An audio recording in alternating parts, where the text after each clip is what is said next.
Hi, friends. This week we're doing a What Would Leo Do? But I want to give you a little update about me first. When you're watching this, I'm in New York.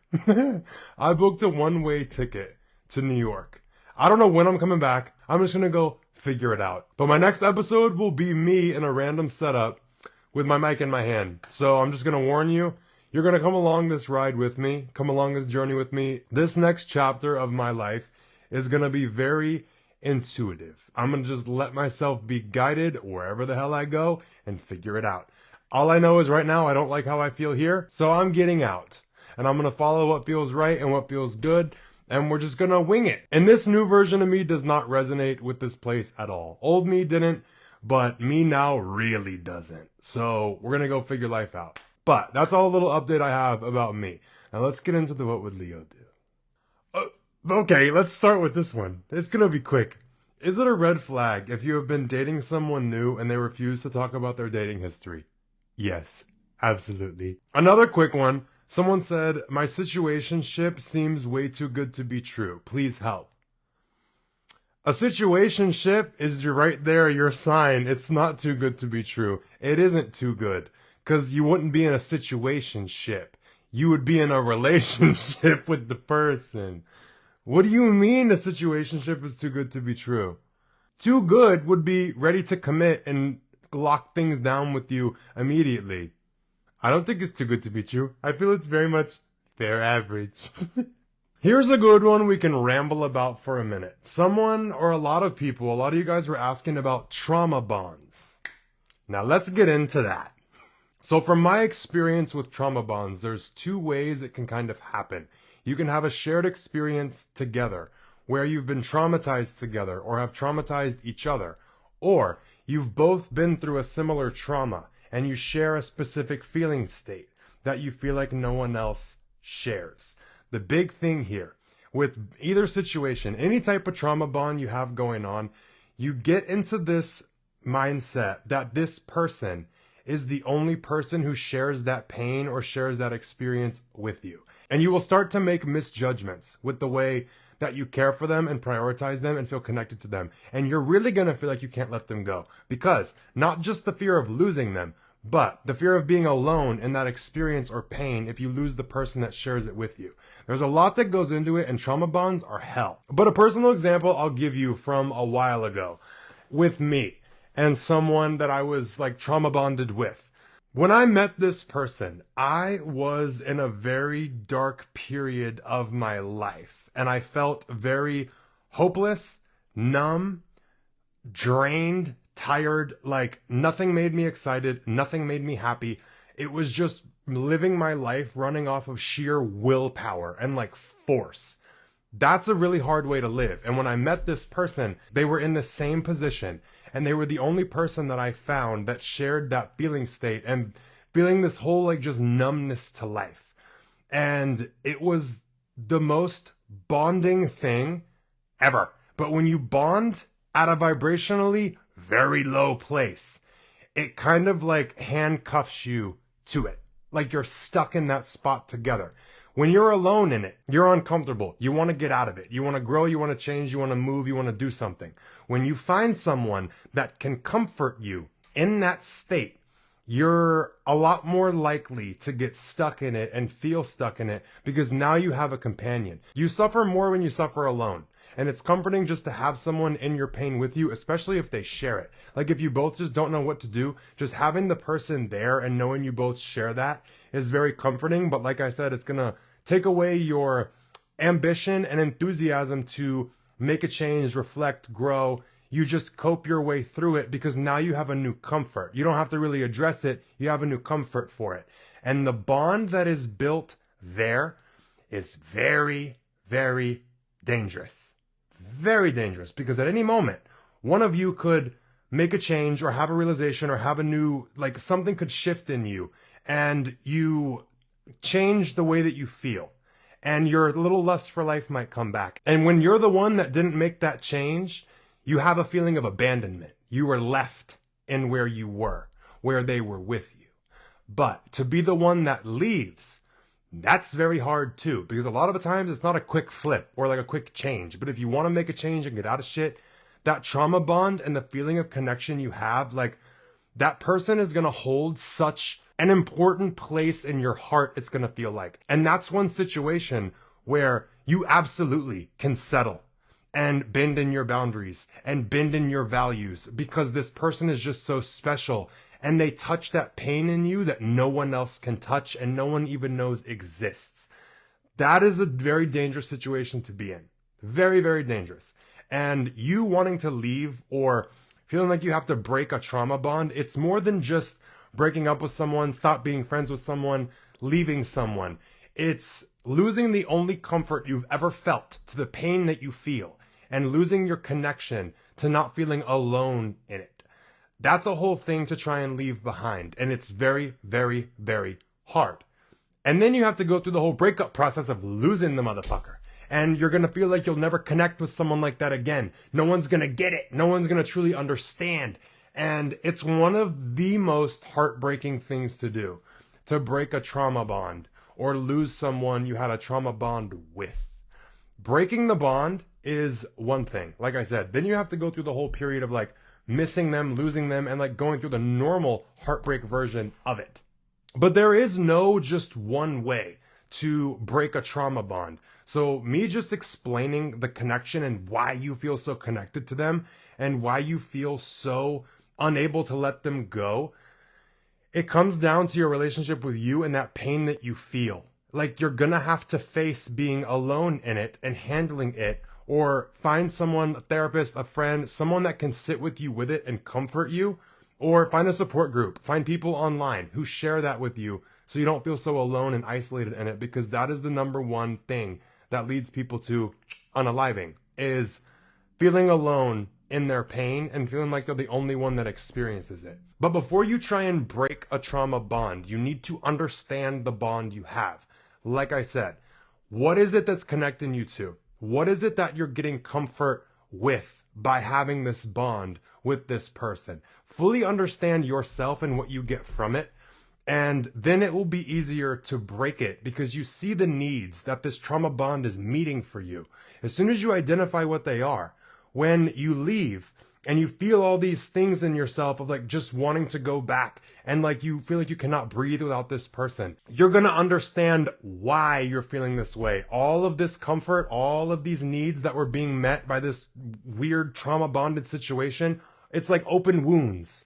But if you know the wounds are there, and you understand what the wounds are, when you snatch the Band-Aid off of all of them and you walk away and all your wounds are bleeding, you're not sitting here freaking out, running around like, why am I bleeding? Why does this hurt so bad? Why am I having all these crazy thoughts of going back and feeling like I can't live without them? You see them all. You understand them all. And the way you feel will make sense because it's not just a person you lost. It's a comfort, and you're going to feel like you're never going to find it again.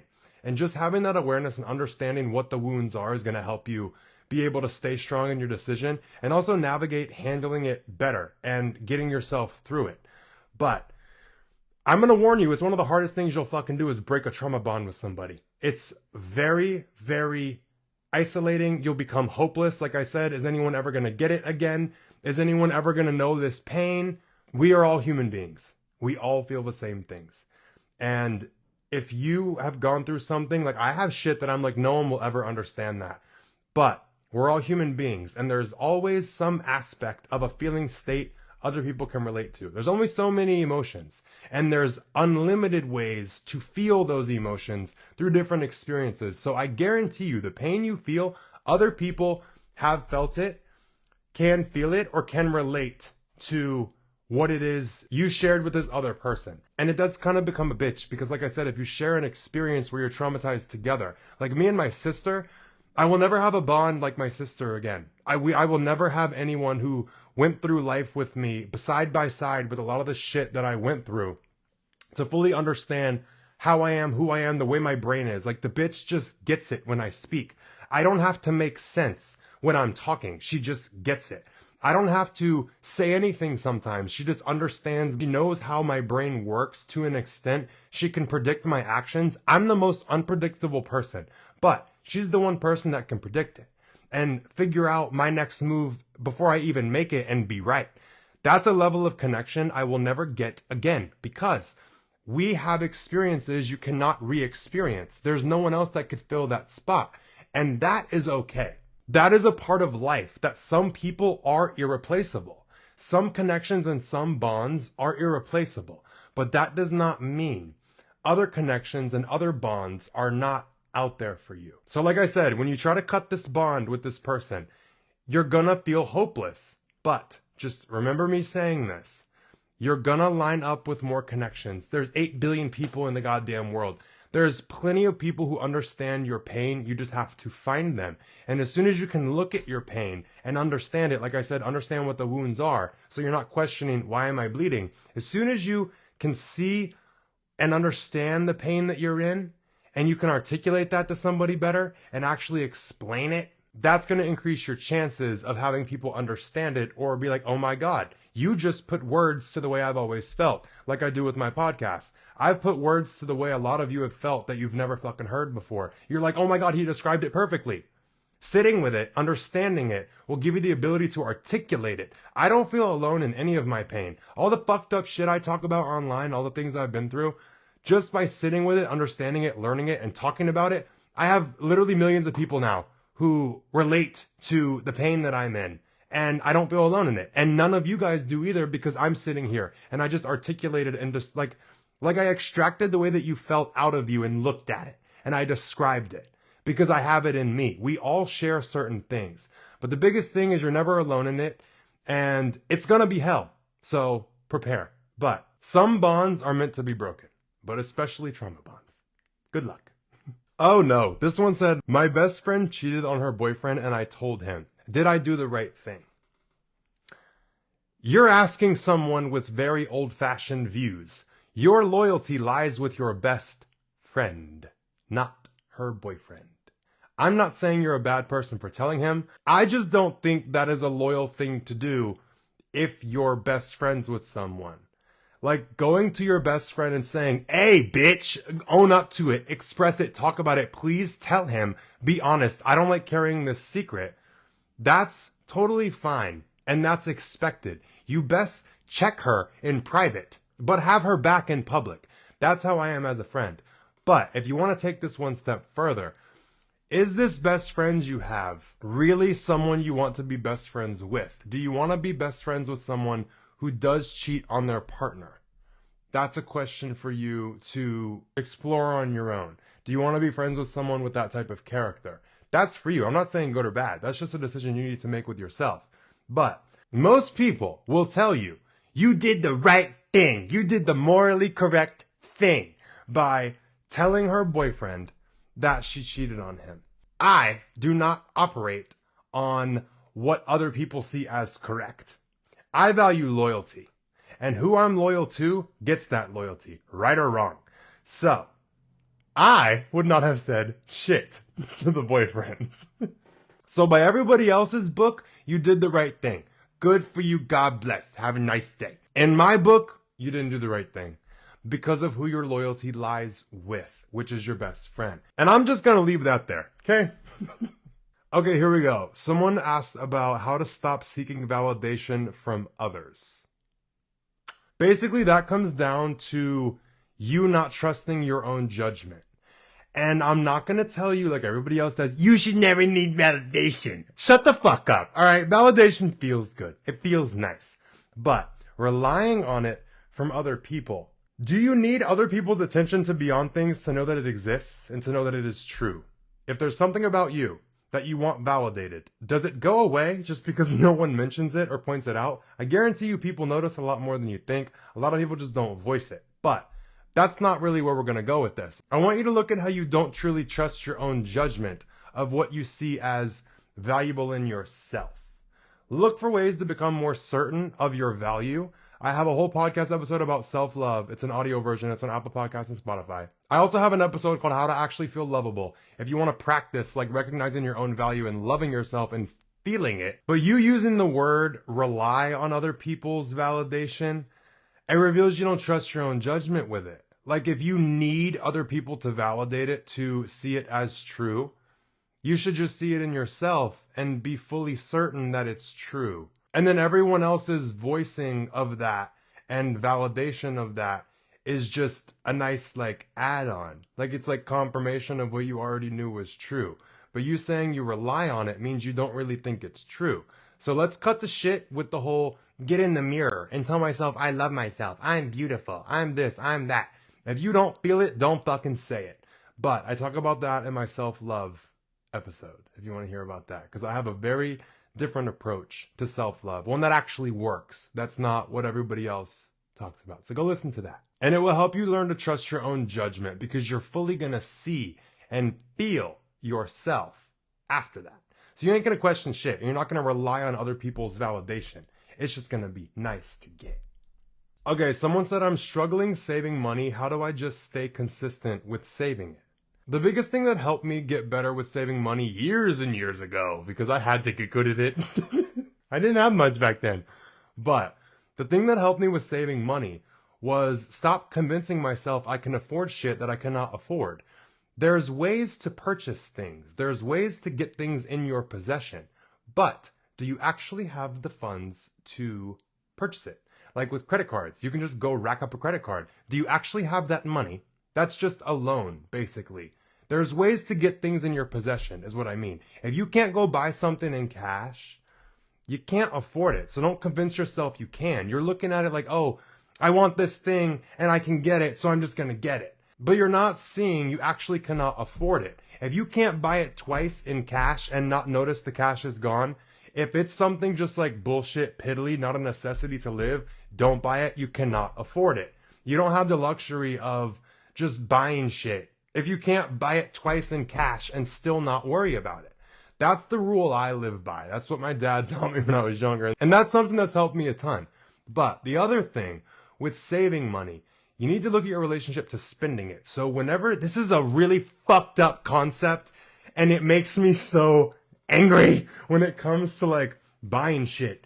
But if you go to a store and you go see something that you want, whether it's some random fucking knickknack from Walmart or like a new gadget that you want, or it's some clothes. A big thing with sales psychology is you imagining your new life with this thing. You see how buying this new thing and having this new thing that you want is going to improve your life. You're already living in the future.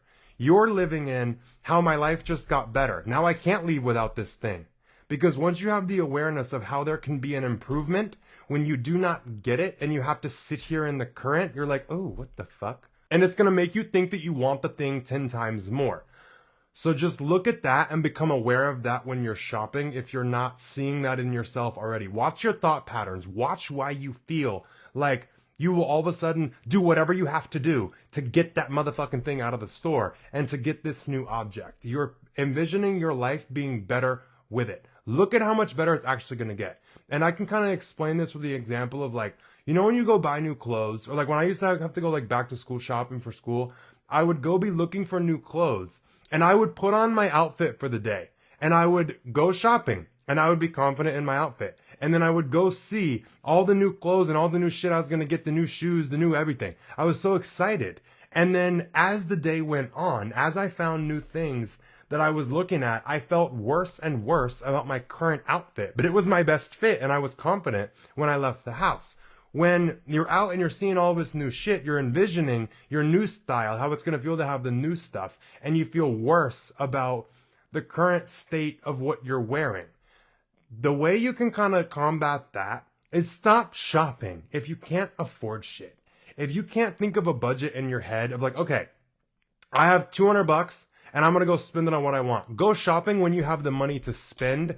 Go browse and look at shit. But when you're like, okay, I have this extra money and I'm willing to part with it and it will not hurt any of like anything I need to save for or pay like bill wise. When you have this money, then go look, then go browse. And most of the times you're going to be way more picky. You're not going to be into shit. That's the realization that just hit me in the head.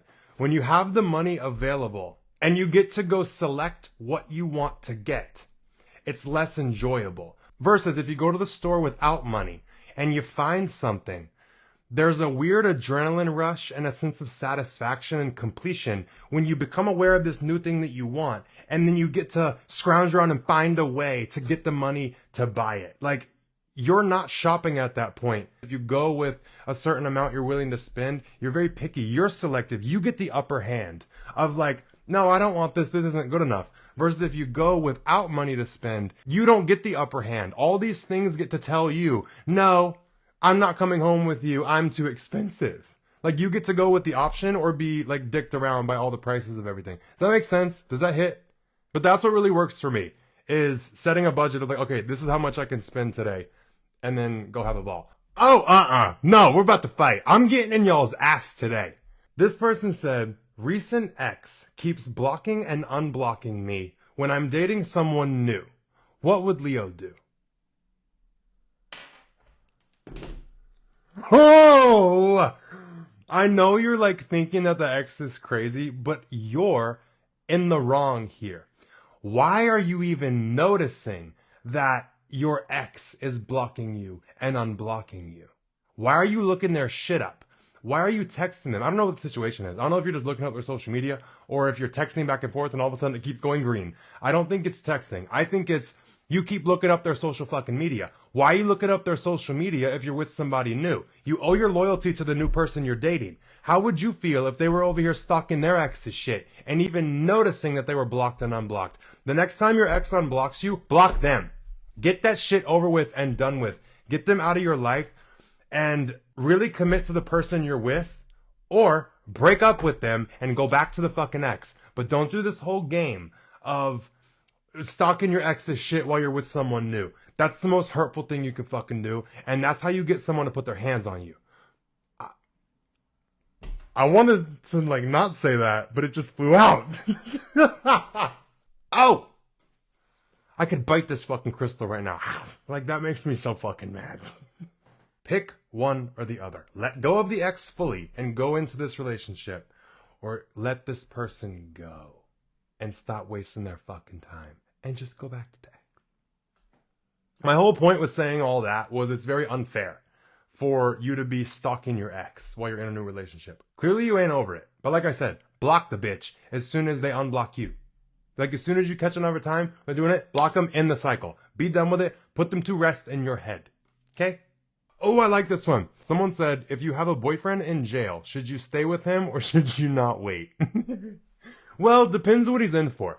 And the fact that you said jail instead of prison, usually longer sentencing and a lot less freedom or ability to communicate. Jail, you can have a motherfucker be sentenced to like 2 years in jail. They'll be out in 3 months on good behavior and whatever random crap you can get in. Jail time can be condensed very quickly and people will get out way faster than you think. Prison's a different story. So if he's just in jail, like you said, what's he in for? How long is it really going to be? Whatever they're sentencing him, cut it in half. And then maybe another half. And you might see the person get out sooner. But figure out if the person is worth waiting for. But I really think you even asking, should I stay or not? And like wait for him. You don't want to wait. Because if you truly love someone and truly care about them, you're gonna wait. You're not gonna like just let them go and be like, oh, well, I guess I have to leave you because I can't see you for a year. Like I said, they're gonna probably get out in like 3-4 months, 6 max. Jail is like weird as shit. I've too much experience with people going to jail around me, and they get out way faster than you think. Like I said, prison's a different story. If they're booked in prison, they might get out a little earlier, but depends what they went in for. But if you don't think it's worth waiting for, like if it's a 10-year thing, you really got to sit down with yourself and figure out, is it worth it or is it not? And don't have guilt if it's not worth it. Like, if you were already questioning staying with them and then they got locked up, you already need to go. You need to cut it because you already been questioning, should I stay, should I go? Bitch, go. But if this is somebody that you really, really care about and you know this is like a really set and solid relationship, but also from the outside, you can do a lot to get them out earlier if you know what to do. I'm not going to start giving legal advice online. But there's a will, there's a way. Okay? And put money on his books. Let him go shop at the commissary or something. And put extra money on the books so he can make a lot of calls to you. If you want to maintain a relationship, you got to communicate a lot. Maybe sneak him a phone. Don't do that. I can't. Okay, I'm gonna get off the jail topic. Don't sneak him a phone. Okay, I gotta watch it. I gotta watch the shit that I say. Because I keep getting like canceled for everything I fucking say. Alright? Don't sneak him a phone. Don't mess with the jail. Just put money on his books. Do the little calls. Go to the center and go do like the video calls with him. Go sit there. Just don't flash anything. Don't show skin. That's one thing you need to know when you go to the video calls. Don't do none of that. You have to go very professional. Just do the little FaceTime chats. But you can talk on the phone. But remember, every time you talk on the phone, it's tapped. Someone's listening. Okay? So, code words, things you don't want people to hear. Also, everything you write to them is read before it's given to them. Just watch your ass. If you want to stay, stay. If you don't, can't blame you. If it's a long time. If they're not worth it, they're not worth it. So, that's up for you to decide. But now you have a couple of tips. Before we keep going, we're going to take a second to talk about the sponsors of today's podcast. The first one is Liquid IV. Sometimes when you want to feel brand new and reset and like refreshed, all you need to do is rehydrate. It's as simple as that. The whole new year, new me thing, sometimes you just need to rehydrate. And that alone can have you feeling like a brand new person, especially if you drink alcohol. So I use Liquid IV every time before I go out, before I drink, and also after I drink before I go to bed. And then sometimes in the morning I'll do one also. But what I like the most are the sticks. So it's just one serving of hydration, and you take the little packet of powder, you mix it in water and drink it. And Liquid IV has 3 times the electrolytes as normal sports drinks. So do with that what you will. They have no artificial sweeteners in them, and there's 0 sugar. The times I like to use them, like I said, when I'm drinking, you can use them if you're working out, like before you work out, and also during and after your workouts. Also, anytime you're feeling dehydrated. So a lot of people promote going to the sauna and sweating your life away. You need to rehydrate after that with like good hydration. And Liquid IV also has 8 vitamins and nutrients for everyday wellness. So this is something you can have in your rotation and have a lot of benefit from. I've used Liquid IVs for years, especially when I'm raving or going to a concert or anything like that. These are like a must-have. So rehydrate yourself for the new year. Grab your Liquid IV Hydration Multiplier, sugar-free in bulk, nationwide, at Costco, or get 20% off your first order when you go to liquidiv.com and use code AWARE at checkout. That's 20% off your first order when you shop Better Hydration today using promo code AWARE at liquidiv.com. Our next sponsor is Quince, and they're a company that focuses on creating timeless essentials. So any staples you need in your closet, they got you covered. A couple things they have are a 100% Mongolian cashmere crewneck sweater for $59, 100% leather jackets, and they have a lot of fitted pants. They literally have everything you need. Like I said, you can make a whole base for your wardrobe with really high quality stuff at not bad prices. And I know that whole old money aesthetic is in right now. So if you want some staples and some like high quality things like the cashmere and stuff, that'll do it. Quince cuts out most of the cost of the middlemen, and they pass the savings on to the customers. And Quince only works with factories that use safe, ethical, and responsible manufacturing practices, along with premier fabrics and finishes. So if you're interested in upgrading your closet with Quince, go to quince.com/aware for free shipping and 365-day returns on your order. That's QUICNE.com/aware to get free shipping and 365-day returns. Quince.com/aware. Now our last sponsor is Green Chef, and they're a meal kit company. So they will send you meals and everything you need to make them, all the ingredients and everything, straight to your door, ready to go. You just follow the instructions and put it together. And I've talked about HelloFresh before, and I love them and I love Green Chef. I've tried them both and I use them both. Green Chef is more centered around clean eating, and they also have new gut and brain health meal plans. So with HelloFresh, it's just kind of like every single thing you can want out of meals. Green Chef is where you can get specific with what you want. If you want things that are going to help improve your brain power, your memory, or your gut health, they have specific meal plans and meal kits they can send you for that. So this one is a little bit more focused on clean eating and the goals that you have. They also have keto, vegan, vegetarian, fast and fit, Mediterranean, gluten-free, and protein-packed meal kits. Like I said, you can center it around the goals that you have. Of course, they only use very clean and very fresh and good ingredients. Duh. And they're also CCOF certified. Like I always say, my favorite thing is how easy it is to do a meal kit. It comes with everything you need, portioned out, ready to go. You just follow the instructions, put it together, make it, done. You got a meal. And a lot of meal kits are cheaper if you do the math compared to grocery shopping. You don't have to spend time grocery shopping. But when you average out the cost of meals, it's a lot cheaper than going out to eat. And it's a lot of the times cheaper than going to the grocery store if you factor in the time you're losing. So if you're interested in Green Chef, go to greenchef.com/60aware and use code 60aware to get 60% off plus 20% off your next 2 months. That's greenchef.com/60aware and use code 60aware at checkout. Now that you know about all that, let's get back into the podcast. Okay, next person said, how to deal with the guilt of having everything you ever wanted and more. For some reason, I want to say, I don't think it's guilt that you're feeling. So really sit with your emotions and figure out, is it a sense of unworthiness and a feeling that you don't deserve it? Or is it an anxiety of something that's going to happen or you're going to lose it? Is that what you're feeling? Or is it a sense of hopelessness of what now? Or is it a sense of disappointment? That one will get you. And that one will kind of feel guilty. But I think the reason you feel guilt is because you're shaming yourself for not being happy with having everything that you want. That's where guilt will come in. What's the emotion under it? Stop with shaming yourself. Stop telling yourself you shouldn't feel like this. You should be happy. You should whatever. Look at what the fuck is up underneath that guilt. One of the biggest things I've experienced is disappointment with so many things I've achieved. I thought life would be a certain way. I thought things would feel a certain way. I thought I would be so much happier, and I thought experiences would feel so much better once I had them and once I was in certain positions. And that sense of disappointment is very, very strong and hurts like a bitch. But if you're over here feeling disappointment and you're over here shaming yourself, you're ungrateful, all you're going to feel is the shame. So look at what's underneath it. It could be all of those, or just one of them, or two of them. But sit with yourself and figure that one out. But shut your brain up about this should feel this way. Fuck the shame shit, all right? You feel how you feel, and that's all right. If you got everything you ever wanted and it wasn't enough, hi, how are you? We're in the same boat. Don't make yourself feel bad for that. Don't shame yourself for that. Take care of the way that you feel and face the emotion.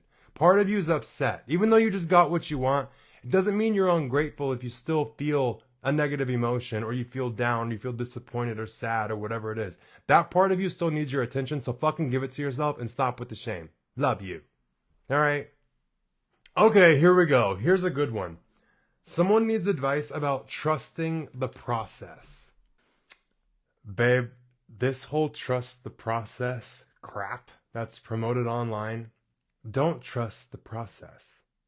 Trust yourself to go through the process and be guided through what needs to happen to get you to where you want to go. It's not trust the process and passively just let things unfold. Get clear on what it is you want. Get clear on the actions you're going to take to get there. And then be open to, even if these things don't make sense right now, I can see how they'll kind of get me there. As you start going down the path, you will be redirected in other ways. You'll get new ideas, new opportunities. Random ideas will just hit you in the head. Random inspiration. Random just new patterns, new thoughts are going to come out.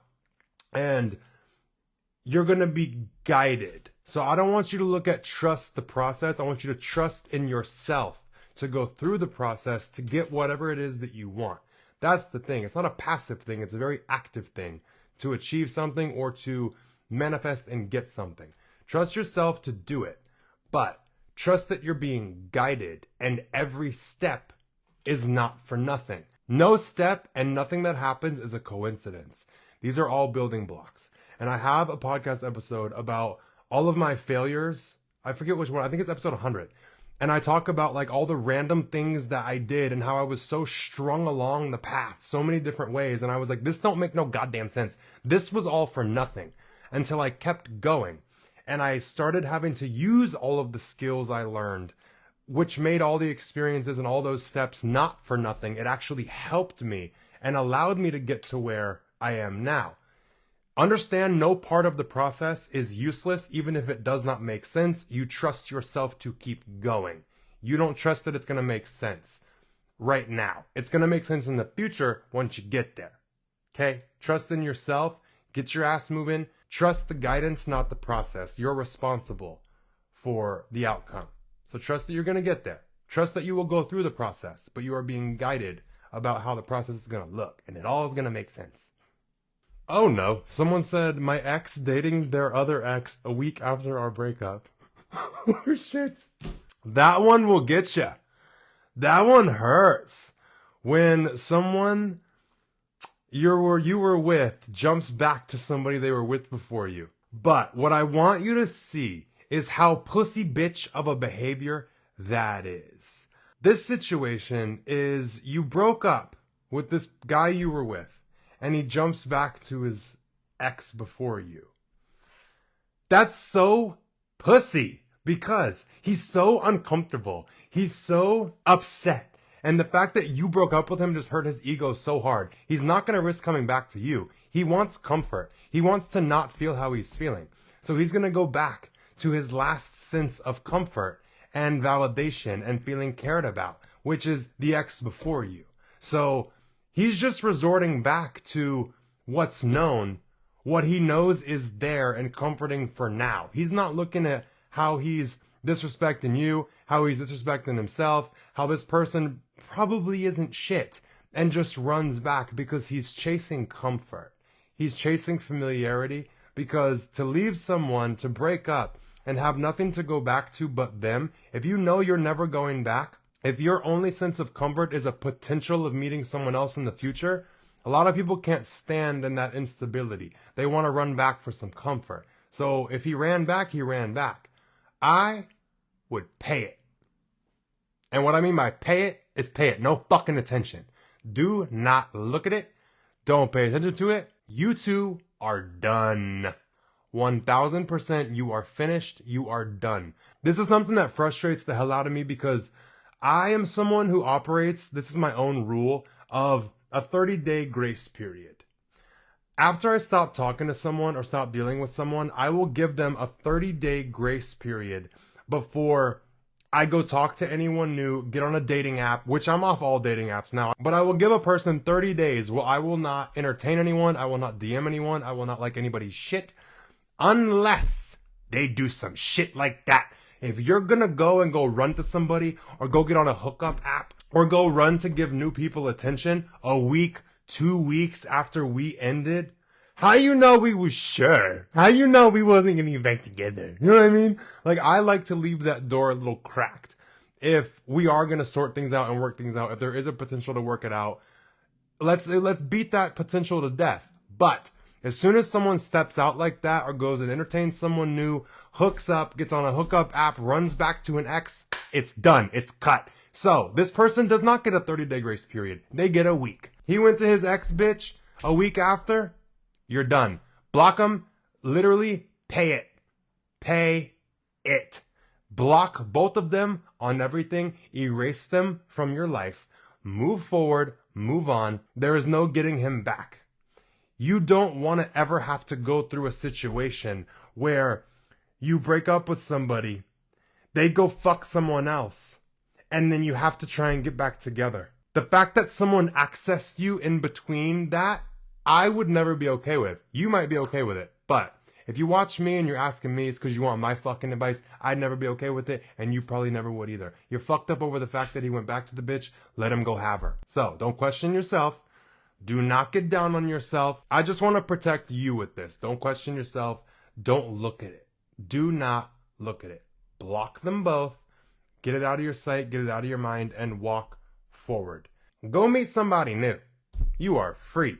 No more 30-day grace period. He spoiled that. He ruined that. You get to go do whatever you want to go fucking do. Go meet somebody new who ain't a baby back bitch.